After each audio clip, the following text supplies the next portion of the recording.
Welcome students. In this video I am going to take the lesson The Age of Industrialization. I have taken from Factories Coming Up.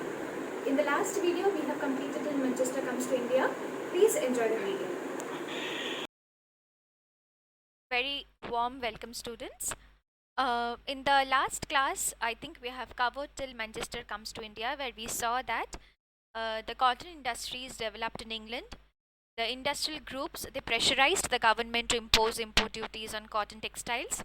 Why? Because so that Manchester goods could sell their Britain products without any competition. Also, they persuaded the English East India Company to sell their British manufacturers in Indian markets as well. Parallelly, we saw that cotton weavers in India faced a lot of competition, a lot of problem. Their export market collapsed as market overloaded with Manchester imports, and there was availability of lower cost cotton goods which was produced by machines. And also we saw that by the end of the 19th century, factories in India began production, flooding the market with machine-made goods, which created a problem of weavers. So till there we stopped in the last class. Now in this video we are going to start with Factories Coming Up. This is your portion for June month. So under this we'll see that in 1854 the first cotton mill in Bombay came up. 1855 first jute mill in Bengal came up. 1862 4 cotton mills came up. 1862 another jute mill came up. In the 1860s the Elgin mill was started in Kanpur. 1861 the first cotton mill of Ahmedabad was set up. In 1874 the first spinning and the weaving mill of Madras began production. So what you have to remember is the year and in which place which mill came up. Followed by, okay, so here's a picture given of the first cotton mill in Bombay. Also the jute mills of Bengal. Now we are going to start with the next subtopic, that is the early entrepreneur. Who were the early entrepreneurs? Who set up the industries? Now to name a few, I will say that in Bengal, Dwarkanath Tagore made his fortune in the China trade before he turned to industrial investment. And there was another person called Dinshaw Petit, Jamshedji Tata, who built a huge industrial empire in India.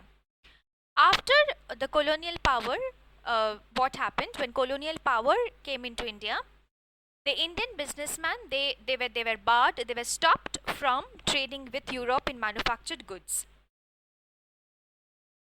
So there's a picture given of Jamshedji Tata.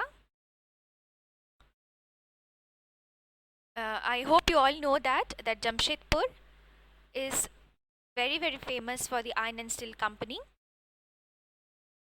And this was started by Jamshedji Tata. Next topic is, where did the workers come from?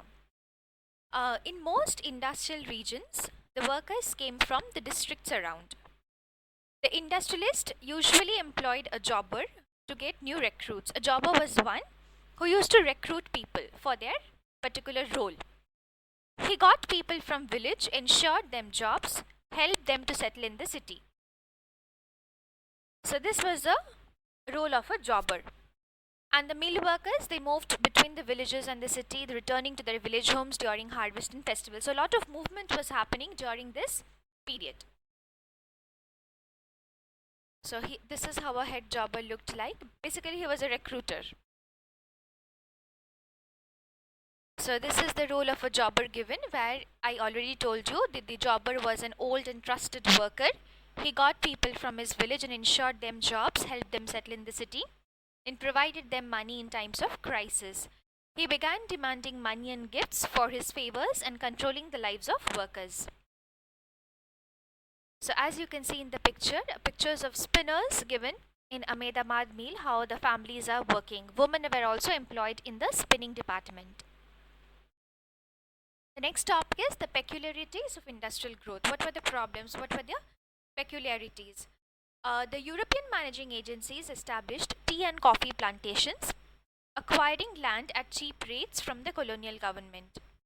By the first decade of the 20th century, what happened? The Swadeshi movement, they promoted Indian industries. From 1906, moreover, the export of Indian yarn to China declined, since produced from Chinese and Japanese mills flooded the Chinese market. So during the First World War, what happened? The British mills, they were busy with the war production to meet the needs of the army, and Manchester imports into India automatically declined. After the war, Manchester could never recapture its old positions in the Indian market. So these were the peculiarities of industrial growth in the Indian market. So as you can see in this slide, apart from what I told you, they established tea and coffee plantations, acquiring land at cheap rate from the colonial government.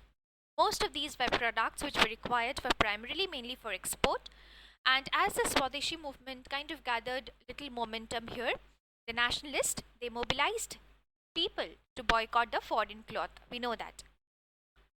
And during the First World War, what happened? Since they were busy exporting all their products to their market, so automatically their supply in the war needs was more.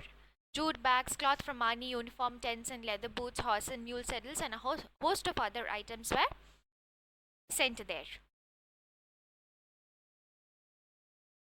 So these are the partners in enterprise, partners in the business, together. All the Tatas, see, all the Tatas sitting together. Next, we are going to see how the small scale industries predominated the market.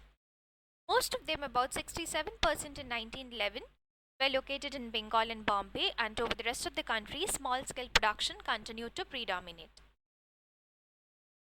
So you can see the location of large scale industries. Here they have given Bombay, Bengal, and mainly Madras.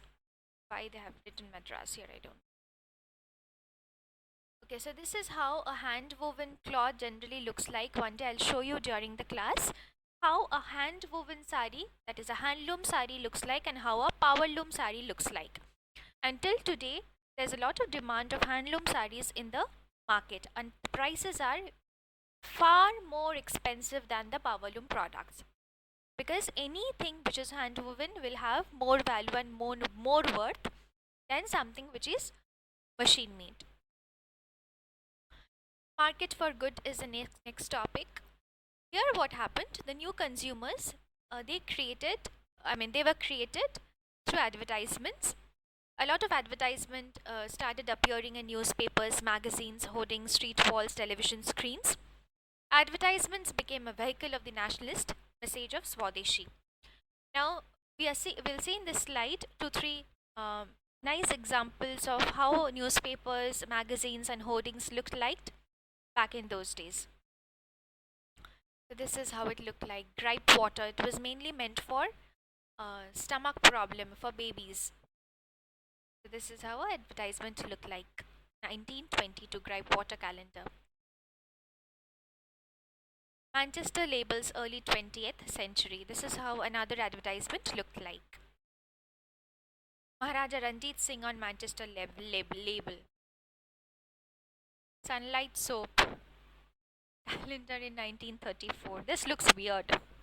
I don't know why they get the picture of gods and goddesses. Okay, yeah. So you will get why the pictures of gods and goddesses are portrayed in the advertisement. This also has a symbolic nature in it. I will tell you when I discuss the question answers with you.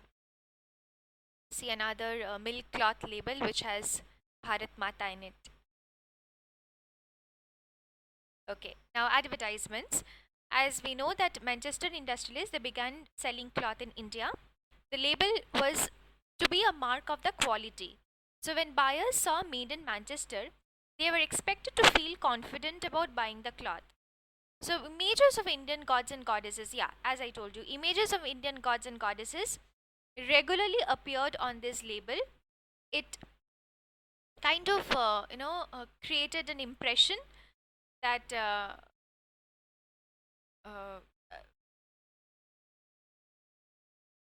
I can't read the lines. It was as if the association was with God. Okay. So the imprinted image of Krishna or Saraswati was also intended to make the manufacture from a foreign land appear somewhat familiar to Indian people. Okay, so this is a symbolic explanation of why the pictures of gods and goddesses were given in the advertisement. Calendars were used, hung in tea shops and in poor people's homes just as much in offices and middle class apartments.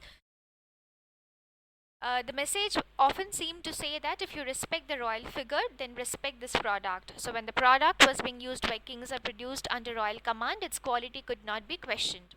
Advertisement became a vehicle of nationalist message of Swadeshi. Hello students, I hope you have enjoyed the video.